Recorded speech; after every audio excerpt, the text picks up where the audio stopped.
If you could see who I really am, you would run in the opposite direction. That's what Charles Wilson thought when he decided to test the blind boy who was trying to cross the street. What he didn't know was that sometimes those who see nothing can see much more. Act 1. Presentation. Charles observed the boy from his office window on the 40th floor for 3 consecutive days. From the height of his corporate empire, people looked like ants, insignificant, replaceable. But that boy, with his worn-out coat and white cane, irritated him in a way he couldn't explain. Manhattan pulsed under the morning light. Wilson Enterprises' office occupied half the floor with views of Central Park. Charles adjusted his Italian tie and checked the Patek Philippe on his wrist. 7:52. The same time the boy appeared at the corner. "Mr. Wilson, your first meeting is at 8:30. Eliza, his executive assistant, entered without knocking. 17 years working together gave her that privilege. The Japanese investors are eager to close the East Tower deal. Charles didn't respond immediately. His eyes, blue and cold like a winter sea, remained fixed on the corner. "What are you observing down there?" Eliza approached the window, her discreet perfume invading the always aseptic space of the office. "See that blind boy?" Charles pointed. "For 3 days he's been standing there, pretending to have difficulty crossing until some idiot helps him." Eliza frowned. "He's just a child, sir. He's a scammer." Charles turned, picking up his coffee. "New York is full of them. I bet he's not even blind." "Not everyone is a liar, Mr. Wilson." Charles smiled bitterly. 23 years on Wall Street taught me otherwise, Eliza." Charles's office was a monument to his trajectory. Minimalist, impeccable, cold. No family photos, no personal mementos. Only corporate awards and an abstract painting that cost more than his executive's annual salary. "Cancel my first meeting." "But the Japanese." "Reschedule." He used English. "Say I had an emergency." Charles took his coat and headed to the private elevator. Eliza watched him with concern. She knew that expression determination mixed with something obscure. The last time she saw it, Charles had destroyed a competitor's career without blinking. The elevator descended 40 floors with vertiginous speed. Just like Charles's rise to wealth. Son of a doorman and a cleaning lady, he had fought tooth and nail to build his real estate empire. Nobody had given him anything. Every penny was earned, every contract wrested from reluctant hands. The business world was for predators, not prey. On his way to the corner, Charles recalled the events that had hardened him. The father who died working, unable to properly support the family. The mother who slowly withered away, consumed by cancer and the lack of adequate health insurance. The first investor who tried to deceive him, underestimating the ambitious 22-year-old. They all served as lessons. Trust was for the weak. Arriving at the corner, he saw the boy up close. He must have been about 12, too skinny for his age, dark and disheveled hair.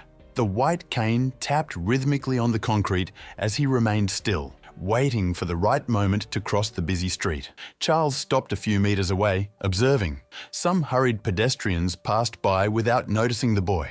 Others looked quickly but continued on their way. New York never stops, never cares enough. A man in a suit stopped briefly, asked if the boy needed help, received a negative response and moved on. Charles smiled. So the boy was selective about his victims. After a few minutes, an elderly lady offered help, but the boy politely refused. This intrigued Charles. If he was a scammer, why refuse? The traffic light changed several times. The boy seemed genuinely hesitant, not theatrical as Charles expected. His posture didn't indicate someone seeking attention or charity, but someone genuinely insecure. Charles decided to act. He approached silently, observing the details. The boy's eyes, partially covered by cheap dark glasses, didn't move naturally. His pale skin had small scars near the temples. The coat, although old, was clean. The cane was legitimate, with marks of constant use. "Need help crossing?" Charles asked, disguising his usual commanding voice. The boy turned toward the sound, without exactly focusing on Charles. "No, thank you, sir. I'm just familiarizing myself with the noise of the cars. When I feel safe, I'll cross by myself." The answer surprised Charles. It wasn't what he expected to hear from a scammer looking for charity. "How much longer will you stand here?" he asked, unable to contain his impatience. "As long as necessary." The boy smiled, a sincere smile that disconcerted Charles. "My name is Noah." "Charles?" He responded automatically, annoyed with himself for having revealed his real name. "Are you in a hurry, Charles? Your voice sounds tense." How could a blind boy perceive that? Charles felt an uncomfortable restlessness. Actually, yes. I have an important meeting? Then don't worry about me. Noah adjusted his glasses. I have all the time in the world. Charles hesitated. His initial plan was to unmask the boy, prove that he was just another liar exploiting others' compassion. But something in Noah's silent dignity deeply bothered him. I'll help you cross. The words left his mouth before he could hold them back. Are you sure? I don't want to delay anyone. I'm sure. Charles took a deep breath, annoyed by his own indecision. Let's go. He offered his arm, which Noah accepted after a moment of hesitation. The boy's touch was light, almost imperceptible, as if he feared imposing his weight. While they waited for the traffic light, Charles noticed scars on the boy's hands. Old burns, perhaps. Noah remained silent, breathing calmly. Do you live around here? Charles asked, trying to probe. Not exactly. Noah responded vaguely. I'm learning new paths. The light turned green, and they began to cross. That's when Charles decided to execute his test. In the middle of the crosswalk, he released the boy's arm without warning and took 2 steps to the side, silently. Noah stopped immediately, sensing the absence. Charles? Charles didn't respond, observing. The boy didn't show panic, just stood still, concentrating. The cane moved in a calculated arc. A car honked impatiently. That wasn't very nice, Noah said quietly, still searching with his cane. But you must have your reasons. The words hit Charles like a punch. Before he could respond, a man came running and took Noah's arm. Hey kid, let's get out of here, exclaimed the stranger, quickly guiding Noah to the sidewalk. Charles followed them, a whirlwind of contradictory emotions dominating his thoughts. When he reached the sidewalk, the man was facing him furiously. What kind of monster abandons a blind child in the middle of the street? The man was tall, of simple appearance, wearing the uniform of a nearby diner. People began to look. Charles, always so concerned with his public image, felt his face burn. He's with me, Charles said with authority. It was a misunderstanding. It's okay, Noah intervened. This is Charles, he just tripped. The boy's kind lie completely disarmed him. Why protect him after what he had done? The man seemed skeptical but nodded. Be more careful, sir. Accidents happen in seconds on these streets. When the man walked away, Charles and Noah were left alone on the sidewalk. The bustle of the city continued around them, indifferent to the small drama that had just occurred. Why did you say I tripped? Charles asked, unable to hide his confusion. Noah adjusted his dark glasses. Everyone deserves a second chance, don't you think? Even those who test us. Charles felt something strange in his chest. Guilt, shame, or perhaps the beginning of something he hadn't felt in decades. Genuine interest in another human being. How did you know I was testing you? Noah smiled again, that disconcerting smile that seemed to see beyond the darkness. Some people see with their eyes. Others, like me, need to see in other ways. Act 2. Development of conflict. The clock showed 9:47 when Charles finally arrived at the office. Eliza was waiting for him with a worried expression and a pile of urgent documents. The Japanese agreed to postpone until tomorrow. But they're restless, she informed, following him to his office. And your brother called 3 times. Charles froze. Michael called? What did he want? He didn't say. Just asked you to return the call urgently. Charles hadn't spoken to his brother in almost 5 years, since their mother's funeral, when they had argued bitterly about the will. Michael, a university literature professor with a modest salary, had received the simple house where they grew up in Queens. Charles considered it an insult. He had offered money to buy the property, but their mother had made it clear in the will. The house was Michael's. Call him, Charles ordered, surprising Eliza. While waiting, Charles couldn't stop thinking about the blind boy, Noah. Something about him had awakened an uncomfortable restlessness, like a stone in his shoe that couldn't be removed. Charles? Michael's voice sounded hesitant on the speakerphone. What is it, Michael? I'm busy. A sigh from the other end. Always busy, right? Look, I wouldn't call if it wasn't important. It's about the community center in Queens. Charles rolled his eyes. Michael had always been involved in social causes. What about it? It's going to be closed. The building was sold to a real estate conglomerate. Guess which one? Charles knew where this was leading. Wilson Enterprises had acquired several properties in that area through a subsidiary, part of a revitalization project or gentrification, as critics preferred to call it. It's just business, Michael. Nothing personal. Nothing personal? Michael's voice rose. That center serves underprivileged children, offers vocational courses, temporary shelter. It has a school for children with disabilities, for God's sake. Charles felt a strange tightness when thinking about Noah. There are other centers, not like this one.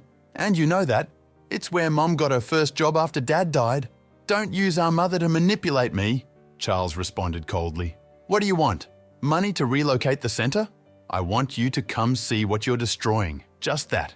I don't have time for 1 hour, Charles. 1 hour of your precious time to see the lives you're affecting with your just business. Charles almost hung up. Almost. But the image of Noah standing alone in the middle of the street flashed in his mind like a warning sign. When? Michael's silence revealed his surprise. Today? At 3. 2 o'clock. I can't stay long. 2 o'clock then. I'll meet you at the entrance. Charles hung up and found Eliza watching him with an inscrutable expression. What? He asked irritably. Nothing. She smiled slightly. It's good to see you reconnecting with your brother. It's just business, he repeated. But the phrase sounded increasingly empty. The rest of the morning passed in a succession of meetings and decisions. Charles operated on autopilot, his brain divided between the empire he had built and the strange encounter that morning. Why couldn't he forget that boy? During lunch, eating alone in his office as he always did, Charles typed in the browser, "Schools for the blind in New York." Dozens of results appeared. He felt ridiculous and closed the search. At 1:45, his driver dropped him off in front of an old building in Queens. The neighborhood had changed since his childhood. Some areas improved, others worsened. The community center occupied a 3-story building with a modest but well-maintained facade. A worn sign announced, "Queens Garden Community Center, all are welcome." Michael was waiting at the entrance, grayer than Charles remembered. 5 years had left marks, expression lines, thinner hair. Still, he had that air of tranquility that had always irritated his older brother. "I thought you would cancel," Michael said, extending his hand. Charles shook it briefly. "I still could. Let's go in. I want to show you some things." The interior was surprisingly bright and organized. Colorful walls displayed artworks clearly made by children. People circulated through the corridors. Staff, volunteers, families. Everyone seemed to know Michael, greeting him with genuine smiles. "Do you work here?" Charles asked, uncomfortable with the curious looks. "I volunteer 3 times a week. I teach literature to teenagers and help in the library." Michael led Charles through the first floor, showing improvised classrooms, a small community library, and a cafeteria where elderly people played dominoes. "Second floor," Michael indicated the stairs. "That's where the special programs are." On the second floor, the environment changed. Adapted rooms with specific equipment, braille signage, handrails on the walls. In one of the rooms, 5 children were learning to read braille with a patient teacher. Charles stopped, observing. He unconsciously looked for Noah, but the boy wasn't there. "This is the program for the visually impaired," Michael explained. "We regularly serve 23 children, plus 8 adults who recently lost their vision." "All completely blind?" Charles asked, his voice lower than normal. "Different degrees. Some have partial vision. Others lost their vision progressively. Some were born that way." Charles nodded, entering another room where teenagers were learning to use computers adapted with screen reader software. "And where will they go when this place closes?" Michael looked at him in surprise. "Honestly, I don't know. The other centers are already overcrowded. Public schools don't have adequate infrastructure. Some will probably drop out." Charles felt that restlessness grow. His phone vibrated, Eliza reminding him of a teleconference in an hour. He ignored it. "Top floor?" he asked. "Temporary shelter and consultation rooms. Volunteer doctors attend twice a week." On the 3rd floor, the walls were simpler, the space divided into small rooms. "We have 10 family rooms and a common area. For emergencies, you know. Evicted families, fire victims, temporary situations." Charles stopped in front of a half-open door. Inside, a social worker was talking to a boy. The soft, calm voice was unmistakable. "Noah!" Charles whispered, gently pushing the door. The boy turned his head toward the sound. "Charles? Is that you?" The social worker looked surprised. "You know each other." Michael watched, confused. "You know Noah?" Charles entered the room, feeling completely out of place. "We met this morning."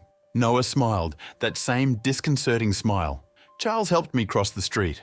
The simplification of what had really happened made Charles blush with shame. The social worker, a middle-aged woman with a gentle expression, stood up. "I'm Teresa Alvarez, Noah's social worker. Any friend of his is welcome here." "We're not exactly friends," Charles corrected, uncomfortable. It was a casual encounter. Noah's smile diminished slightly. But you came back to look for me, didn't you?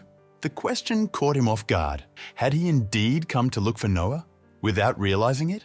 Actually, I came to see the center. My company is involved in business in the area. Teresa and Michael exchanged significant looks that Charles immediately caught. They knew. Of course they knew. Mr. Wilson, Teresa began cautiously. Are you the owner of Wilson Enterprises? Charles nodded, uncomfortable. I see. She took a deep breath. Well, since you're here, perhaps you can tell us when we need to vacate the building? We're trying to find alternatives for our programs. The professional coldness in her voice was worse than any accusation. Charles felt cornered. Michael, can I speak with you privately? The brothers went out into the corridor, leaving Teresa and Noah in the room. Did you plan this? Charles accused. Using that boy to emotionally manipulate me? Michael seemed genuinely confused. What are you talking about? I never saw you with Noah before. Too convenient a coincidence. Charles, the world doesn't revolve around you. Noah has been here for only 2 weeks. He was found sleeping in the subway, dehydrated and with a high fever. Charles felt his stomach sink. He lives on the streets? Technically, yes. Orphaned since he was 7. Lost his parents in a fire, the same one that took his sight. Went through 3 foster homes, ran away from the last one after… Well, it's not my place to tell his story. Charles remembered the scars on the boy's hands, burns, his throat tightened. And what will happen to him when they close the center? Michael sighed. Social assistance system, probably. Maybe another temporary home. Noah is complicated, extremely intelligent, but closed off. Trusts people very little. With reason, Charles murmured, more to himself. Back in the room, Noah was animatedly talking to Teresa about a book he was reading in Braille. Upon noticing the brothers' return, he turned his face toward them. Mr. Charles, do you own this building? The direct question caught him off guard. In a way. Is it true that you're going to demolish everything? The room fell into tense silence. Charles realized that everyone was waiting for his answer like a sentence. The plans aren't definitive yet, he said diplomatically. I understand. Noah adjusted his glasses. May I make a request then? Noah. Teresa tried to intervene, but the boy continued. If you demolish this place, could you at least keep the bell from the entrance? It has a very beautiful sound. It helps me find the door when I'm alone. The simplicity of the request, contrasting with the magnitude of what was at stake, hit Charles like a punch to the stomach. He realized that everyone was watching him. Michael with disappointment, Teresa with resignation, and Noah. Noah just waited. His face turned in Charles's general direction, without judging, without accusing. I'll think about it, he finally responded. His phone vibrated again. The teleconference. I need to go. Charles headed to the door, then stopped. Noah, may I ask something? Why were you trying to cross that street alone this morning? Noah smiled.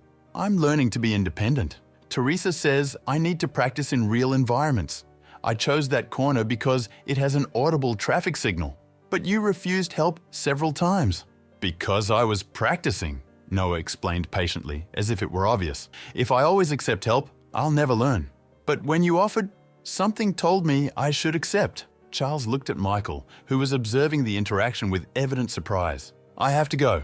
Michael, we'll talk later. On the way back to the office, Charles couldn't focus on emails or calls. His mind constantly returned to Noah, to the community center, to the expression on his brother's face. The teleconference was a disaster.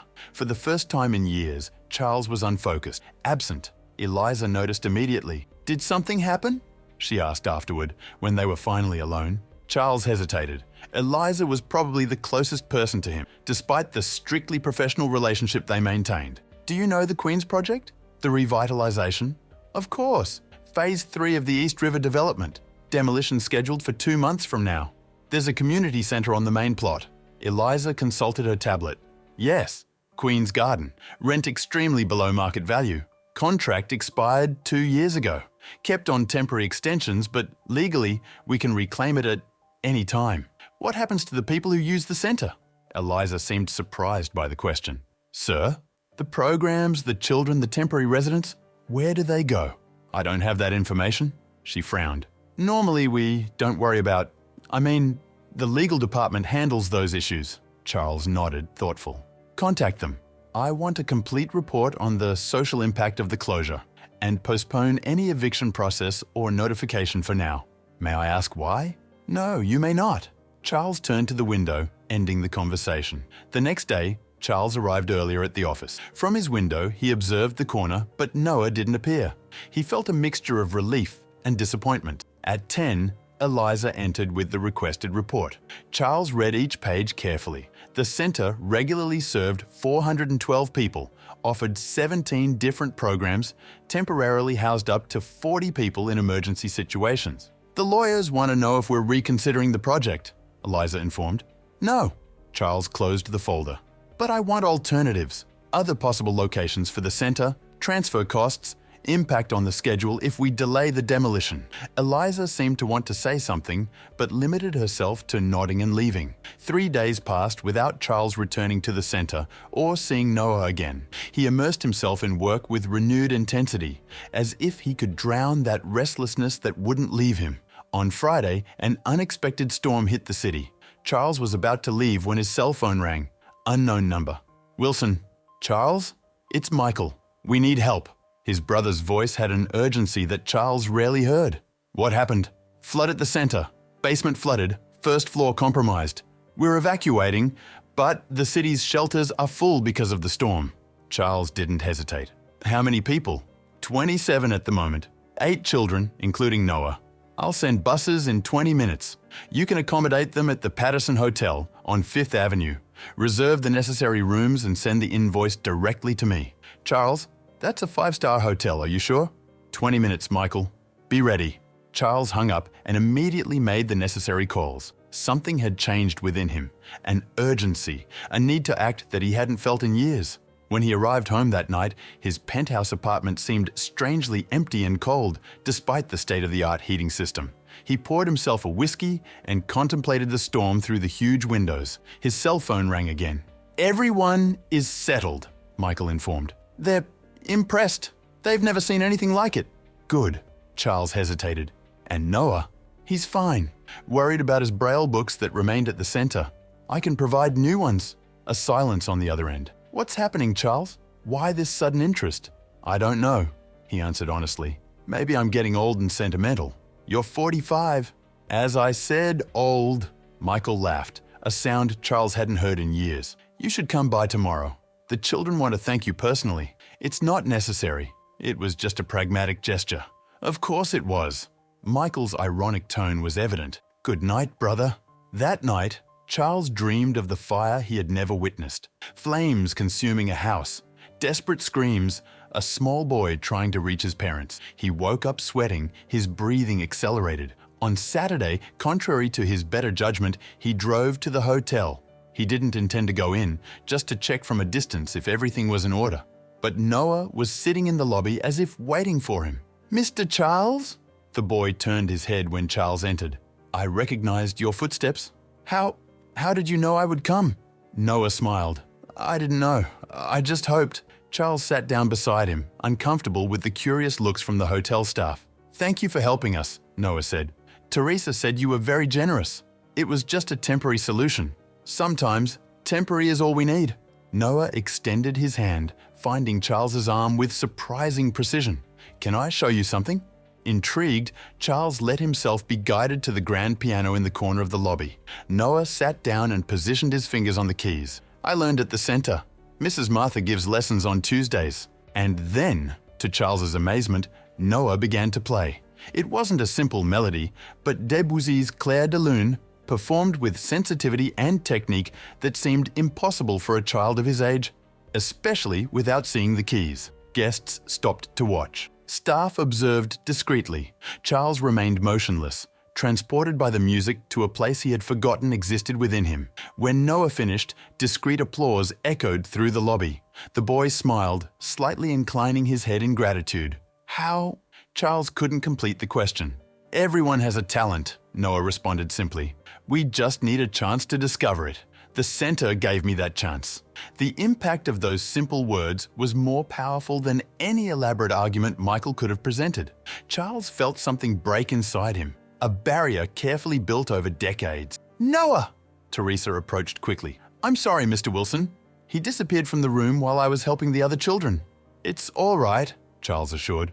He plays magnificently, Teresa smiled. Yes, he's extraordinary. His musical talent compensated for the loss of vision in a way. But, her voice lowered, we're worried about what will happen when the center closes permanently. The piano teacher is a volunteer there. We don't know if we'll be able to keep the lessons afterward. Charles observed Noah, who was now animatedly conversing with an elderly lady who had applauded his performance. Teresa, how long have you worked at the center? 17 years. It was my first job after college. And what do you think will happen to children like Noah if the center closes? She sighed. Honestly, regression. Years of progress lost. Noah, specifically, he's already been through so much trauma. The center is the first place in years where he feels safe. Charles nodded, making a decision that contradicted everything he had built during his career. I need to make some calls. Act 3. Crisis and Confrontation. On Monday, Charles's office was buzzing with the news. Wilson Enterprises had suspended the Queen's project. No one understood why. Furious investors were calling, demanding explanations. The board requested an emergency meeting. What should I tell them? Eliza asked, trying to maintain composure while the phone wouldn't stop ringing. Tell them we're re-evaluating the project due to technical issues and schedule a visit to the center for the entire executive team tomorrow. Excuse me, sir, but that's unusual. Charles smiled, a smile that Eliza hadn't seen in years. Many unusual things will happen this week, Eliza. The board meeting was exactly as Charles expected, a disaster. 7 senior executives, all middle-aged men with expressions ranging from confusion to fury, staring at him as if he had lost his mind. Let me understand. Richard Keller, the CFO, leaned over the table. You want to postpone a $200 million project, risking losing the Japanese investors because of a community center? Not postpone, modify. Charles kept his voice calm. The center will be incorporated into the project as a concession to the community. Keller made air quotes. That normally means a commemorative plaque and maybe a small seated space, not delaying the entire timeline. It won't be a concession, Charles replied. It will be the heart of the project. Stunned silence took over the room. Charles, James Porter, the oldest of the directors, spoke slowly, as if explaining something to a child. This is a high-end development, luxury apartments, premium commercial spaces, a community center for, well, needy people. Doesn't fit the profile. And that's why we always build the same meaningless empty buildings. Charles stood up, walking to the large window. Gentlemen, how long have we been in this business? 20 years? In that period, we've built 47 developments. Can anyone here tell me the real impact we've caused beyond profit for shareholders? The discomfort was evident in the faces around the table. This is not a charity institution, Keller argued. We're a company with responsibility to our investors. Correct. And our responsibility includes innovation. Charles turned around. I propose a new concept, truly integrated development, the first of its kind in New York. He activated the room's digital screen, displaying preliminary sketches he had commissioned over the weekend. A complex where luxury coexists with social purpose. High-standard apartments, yes, but also a modernized community center, educational spaces, subsidized studios for local artists, a model that others will follow. Some directors leaned in to analyze the images, curious despite their skepticism. The investors will never accept it, Keller insisted, and high-end buyers don't want to live next to a community center. Times are changing, Richard. The new generation of wealthy people want social impact beyond status. As for the investors, Charles smiled. Leave them to me. The meeting ended without consensus, but Charles hadn't expected otherwise. He knew he was risking a lot. His authority, his reputation, potentially his position in the company he had founded. Upon leaving the meeting room, he found Eliza waiting. Your brother is here, with the boy. Charles stopped, surprised. Noah is here. Why? I don't know. He said he needed to speak with you urgently. In the lobby of the 40th floor, Michael was waiting with Noah, both visibly uncomfortable among the elegant executives and visitors circulating around. What happened? Charles asked, concerned. Michael seemed relieved to see him. Sorry to show up like this, but I thought you should know. Social Services is relocating Noah. What? Where to? A temporary home in Buffalo, 4 hours from here. Michael lowered his voice. The same type of place he ran away from last time. Charles looked at Noah, who remained silent, his fingers nervously squeezing the cane. When? Tomorrow morning? Charles felt a wave of anger. Why so quickly? Can't you contest it? "We've already tried." But with the center compromised by the flood and the uncertain future, the social workers made the decision. Noah finally spoke, his voice small. "I don't want to go to Buffalo, Mr. Charles." Those simple words, spoken with resignation more than desperation, awakened something primitive in Charles, a protective instinct he didn't know he possessed. "Come to my office." During the next hour, Charles made calls, involving company lawyers specializing in family law. The bureaucracy was complex, especially for someone with no experience in the social assistance system. "There is an option," explained lawyer Julia Reeves via video conference. "Emergency temporary guardianship. Given your financial status and the apparent urgency of the situation, we could request an expedited hearing, but you would need to demonstrate a prior bond with the child." "What kind of bond?" "Ideally familial, but they also accept established significant relationships. Teacher, mentor, long-time neighbor. Something that justifies the interest in the child." Charles looked at Noah, who was attentively listening to the conversation. "I barely know him," he admitted quietly. "Then it will be very difficult," the lawyer concluded, "unless there are extraordinary circumstances." When the call ended, a heavy silence took over the room.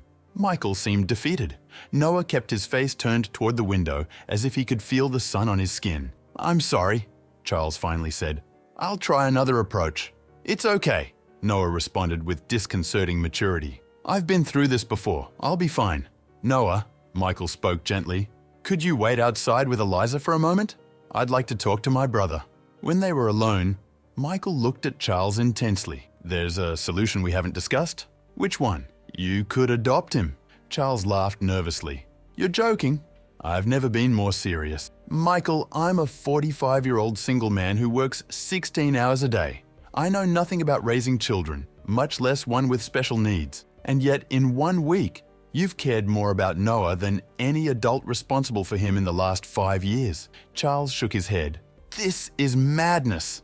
I barely know him. Sometimes we know someone in 5 minutes better than people we've seen for years." Michael sighed.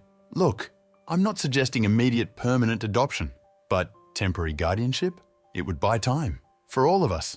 The idea was absurd, unthinkable, completely out of the question. So why couldn't he immediately dismiss it? "I need to think," Charles finally said. "We don't have much time. The social worker picks up Noah tomorrow at 8.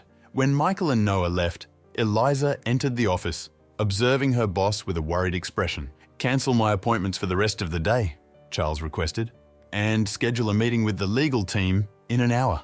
"Something wrong?"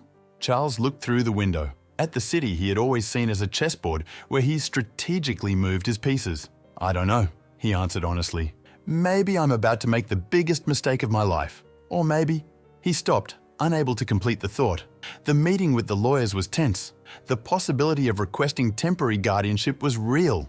But so were the risks. "Frankly, Mr. Wilson," the senior lawyer concluded, "your lack of experience with children, combined with your intense work routine, makes it unlikely that a judge would grant guardianship, even temporarily. And if I change my routine..." The lawyers exchanged surprised looks. "Even so, you would need to demonstrate a significant relationship with the minor. From what I understand, you met less than 2 weeks ago."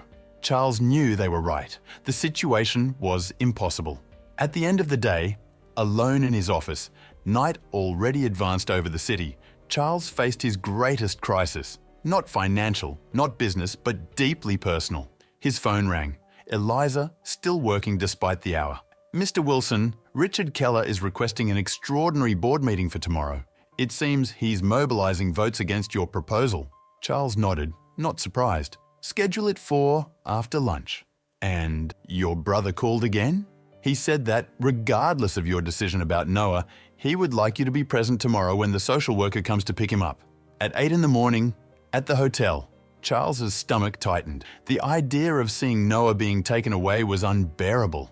But not showing up would be cowardice. "I'll be there," he confirmed. That night, Charles couldn't sleep. Lying in the king-size bed of his luxurious and empty apartment, he thought about all the moments in his life that had led him here, the choices he had made, the values he had embraced, the man he had become. He remembered his father, working 3 jobs, always tired, but never bitter. His mother, sewing late to supplement the income, always finding time to read stories before bed. Michael, who had chosen a modest but meaningful life. And he remembered himself at 12, Noah's age, swearing that he would never be poor, never be vulnerable, never depend on others' kindness. At 5 in the morning, without having slept, he made his decision. He arrived at the hotel at 7:40. Michael, Teresa and Noah were waiting in the lobby. A woman in a simple suit with a professional expression. The social worker was talking quietly with Teresa. Noah detected his presence first. "Mr. Charles?" "Good morning, Noah." Charles approached, noticing the small suitcase next to the boy. All the possessions he had in the world. Michael squeezed his shoulder in silence, a gesture of gratitude for his presence, regardless of the outcome. So, the social worker consulted her documents. "You must be Charles Wilson, Michael's brother?" "Yes." Charles extended his hand. "And you are?" "Karen Lewis, Department of Children's Services." She shook his hand briefly. "I'm sorry about the situation, but I assure you the home in Buffalo has excellent references." 4 hours away from the only friends he has, Charles observed. Karen sighed.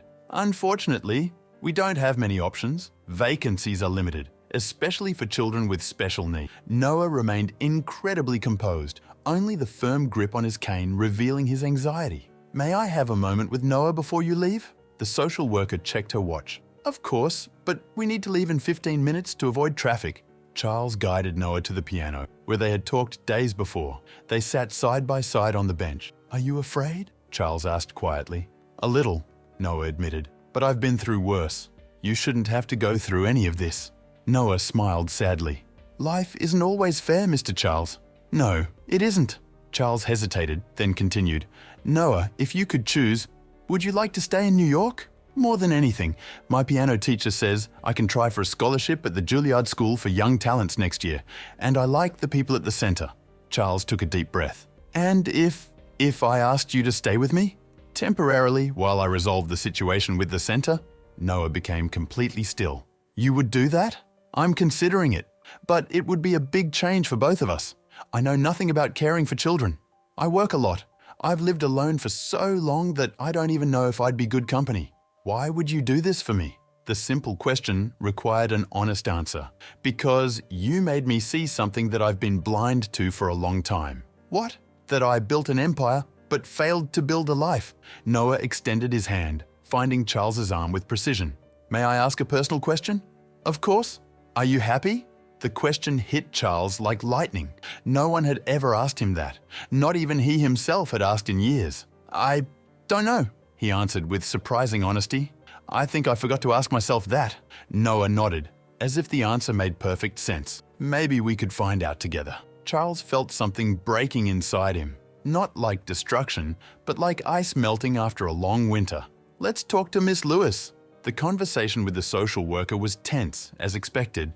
Karen listened to the proposal with professional skepticism. "Mr. Wilson, I understand your good intentions, but temporary guardianship isn't something decided in minutes. There are procedures, evaluations, home visits."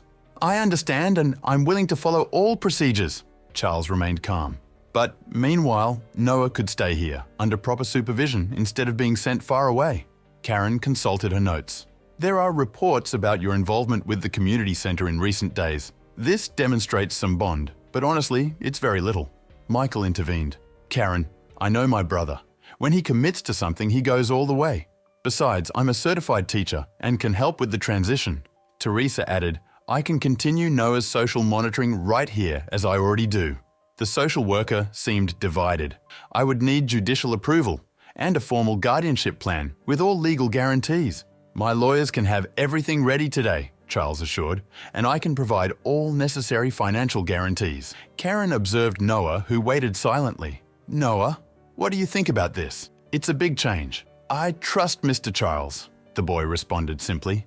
After 20 more minutes of discussion, Karen made a provisional decision. "I'll postpone the transfer to Buffalo for 48 hours while we evaluate this possibility, but I need all documentation by tomorrow and concrete guarantees about adequate supervision." Charles had never felt such relief. "Thank you." When Karen left to make calls, Michael hugged his brother, the first hug in years. "I don't know what to say," he admitted. "Don't say anything," Charles replied. "We haven't done anything yet, and I have a board meeting in a few hours that could end my career." Teresa smiled. "Whatever happens, thank you for trying." That afternoon, Charles faced the board again. As expected, Richard Keller led the opposition. "This is not a business decision," he argued furiously. "It's a personal whim that threatens the company's financial stability." Other directors expressed similar concerns. Charles patiently listened to each argument, each criticism, each questioning of his mental sanity. When everyone finished, he calmly stood up. "Gentlemen, I founded this company with a purpose, to create value. For 20 years, I interpreted value exclusively as financial return, and we were exceptionally successful." He paused. "But there are other forms of value that we've ignored for too long." He displayed again the sketches of the reformulated project, now more detailed. "This isn't just a community centre fitted into a luxury project. It's a new paradigm of integrated urban development, the first of its kind on the East Coast." The images showed an innovative complex where social, educational, and residential areas coexisted in architectural harmony. "Gentlemen, times are changing. The luxury consumers of the new generation seek more than exclusivity. They seek meaning, social impact, narratives they can embrace." He then presented hastily commissioned market studies, showing emerging trends in the high-end real estate market. "I'm not proposing charity, I'm proposing disruptive innovation. We'll be the first, we'll establish the standard that others will follow. In 5 years, projects like this will be the norm, not the exception." Keller still wasn't convinced. "The Japanese will never accept it." "Actually," Charles smiled, "they already have." A murmur of surprise ran through the room. "I spoke with them this morning. I explained the vision, the market differential, the potential for positive media. To my surprise, the concept resonated strongly with their own cultural values of social harmony." "Impossible," Keller protested. "They are extremely conservative. Perhaps we've underestimated them, or perhaps they were just waiting for us to propose something truly innovative." Charles displayed a translated email. "Not only do they maintain the investment, but they're considering increasing it." The board was divided. Some directors, especially the younger ones, were beginning to show genuine interest in the new approach. Others remained skeptical, but less hostile. "I propose a vote," Charles concluded, "not on the specific project, which remains under my authority as CEO, but on the principle. Should Wilson Enterprises explore development models that integrate social and financial value?" When the vote ended, Charles had won 6-3. It wasn't unanimous, but it was enough. Upon leaving the room, Eliza was waiting with a worried expression. "Your lawyers are on line 3. Something about temporary guardianship papers." Charles realized he had completely forgotten to check his phone during the meeting. The emergency hearing with the judge was scheduled for 5 o'clock in less than an hour. "I need to go." "Now? And the teleconference with London?" "Postpone it." Charles was already in the elevator. "Actually, Eliza, I'll need to reevaluate my schedule for the next few months. Priorities have changed." The courthouse was almost empty at that hour. Charles, accompanied by 2 lawyers, found Michael, Teresa, and Noah waiting in the anteroom. Karen Lewis was already there with her own legal team. "Did you get all the documents?" Charles asked anxiously. "Yes," the lawyer confirmed. "But I must warn you that cases like this are rarely decided in the first hearing. The judge will probably order a more detailed evaluation." Charles nodded, aware of the obstacles ahead. "We'll do our best." The hearing was brief, and as predicted, the judge, a middle-aged woman with a severe expression, showed caution. "Mr. Wilson, although your financial situation is impeccable, I don't see sufficient evidence of a significant emotional bond with the minor. Additionally, your work routine raises serious questions about availability for adequate supervision." Charles felt his stomach sink. The battle was lost before it even began. "Your Honor," Michael intervened, "as a certified educator and the petitioner's brother, I can guarantee additional support. I live 15 minutes from Charles's apartment and have flexibility in my schedule." The judge considered. "That helps, but doesn't resolve the fundamental issue of the bond." That's when Noah, until then silent, spoke. "May I say something, Judge?" Surprised by the intervention, the magistrate nodded. "Of course, Noah. Mr. Charles was the first person in a long time who really saw me." Noah spoke with surprising clarity. "Not as the blind boy, but as someone who matters. He tested me, you know, on the street. He wanted to see if I was a liar." A murmur ran through the room. Charles paled, certain that this revelation would seal his failure. "And he discovered I wasn't," Noah continued. "Since then, he's changed his plans for the center where I live. helped when we had the flood, and today, when he could simply continue his life, he's here." Noah turned in Charles's approximate direction. "I know he's afraid. I am too. But sometimes, the best families are those we choose, not those we're given." The silence that followed was dense, loaded with emotion. The judge watched attentively, her expression softening. "Mr. Wilson," she finally spoke, "what led you to make this sudden decision?" Charles hesitated, aware that his answer could determine everything. For the first time in decades, he abandoned the calculated eloquence that had professionally defined him. "Noah asked me this morning if I was happy," he responded simply. "No one has ever asked me that, and I realized I didn't know the answer." He paused. Maybe I need his help to find out." The judge observed him for long moments, as if evaluating not his arguments, but his soul. "I will grant provisional temporary guardianship for 90 days, she finally decided, "with regular supervision from social services, weekly visits, and bi-weekly reports. At the end of that period, we'll reassess the situation." Charles could hardly believe it. 90 days. A chance. "I would like to add," the judge continued, "that this decision is not conventional. I'm trusting my intuition about your commitment, Mr. Wilson. Don't disappoint me." "I won't, Your Honor." As they left the courthouse, Charles felt simultaneously exhausted and energized, as if he had run a marathon only to discover that the real journey was just beginning. "And now?" Noah asked, his hand lightly resting on Charles's arm as they walked to the car. "Now," Charles took a deep breath, "we learn together." Act 4. Resolution. 3 months later, Charles's penthouse apartment was unrecognizable. What was once a minimalist and impersonal space now displayed evident signs of a shared life. Braille labels on cabinets, a grand piano near the window, books and adapted equipment carefully organized. Noah was practicing a Beethoven sonata while Charles reviewed documents at the dining table. The final guardianship hearing was scheduled for the following week. "How am I doing?" Noah asked, briefly interrupting. "Magnificently," Charles responded with sincerity. "But I'm not an expert." "You're an expert at listening," Noah smiled. "And that's more important." The 90 days had transformed them both. Noah had gained weight, confidence, and a new emotional stability. Charles, in turn, had discovered a world beyond work Braille classes on Tuesdays, family therapy sessions on Thursdays, concerts on Sundays. The company had also changed. The Queen's Garden project, as it had been renamed, was advancing rapidly. Renowned architects were working to create a truly integrated space where the community centre occupied a central, not marginal position. Eliza entered without knocking, as always. "The mayor's advisors have arrived for the meeting." "Already?" Charles checked his watch. "I lost track of time." Noah smiled, still playing. "You always lose it when we're practicing." It was true. The piano sessions had become sacred, an oasis of beauty that Charles had never imagined possible in his rigidly structured life. "Can I stay listening while you have your meeting?" Noah asked. "Of course. Teresa will come get you at 6 for swimming class." "Don't forget the hearing with the judge tomorrow," Noah reminded him. "You promised you wouldn't reschedule this time." Charles smiled. "I won't reschedule. It's more important than any meeting." The old Charles would have considered such words unthinkable.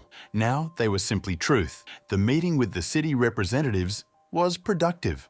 The Queen's Garden project was generating political interest as an example of responsible development. Reporters were requesting interviews. Universities were inviting Charles for lectures on conscious capitalism. "The mayor is enthusiastic about the concept," explained the principal advisor, "especially the educational component for young people with special needs." Keller, who had remained skeptical until recently, now led the commercial front of the project. "The high-end apartments are generating unprecedented waiting lists.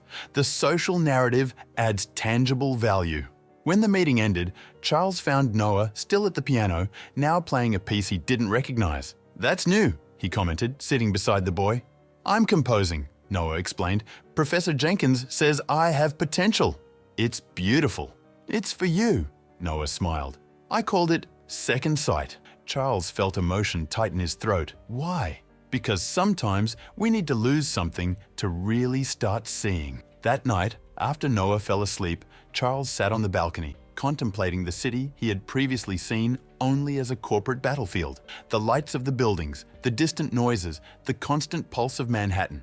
Everything seemed different now, more alive, more meaningful. Michael came to visit, bringing coffee. Nervous about tomorrow's hearing? Charles nodded. Terrifying. The idea that a judge can decide our future. I think you'll be fine. The reports are excellent, Noah is flourishing, and you… Michael smiled. I've never seen you like this. Like what? Alive. The brothers remained in comfortable silence. The reconciliation of the past months sealed not by grand declarations, but by moments like this. Do you think I'm doing the right thing? Charles suddenly asked. Seeking permanent adoption? You're questioning this now? I question it every day.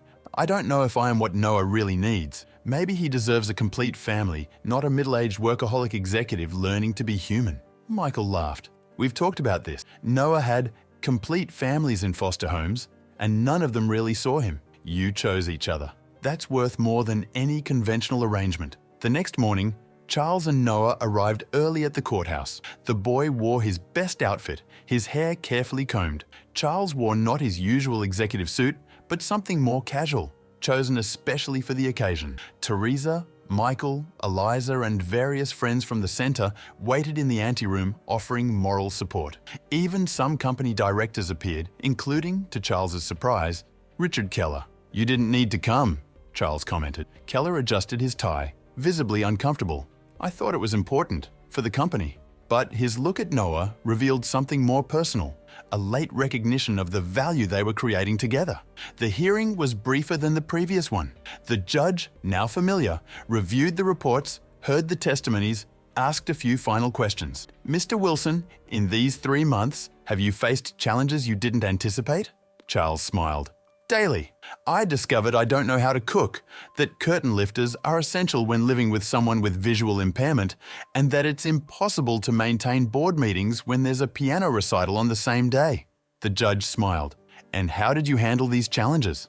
We hired a chef to give cooking lessons on Saturdays. We installed automated systems throughout the apartment, and I discovered that I can, in fact, reschedule meetings without the world ending. Noah smiled, his hand discreetly finding Charles's.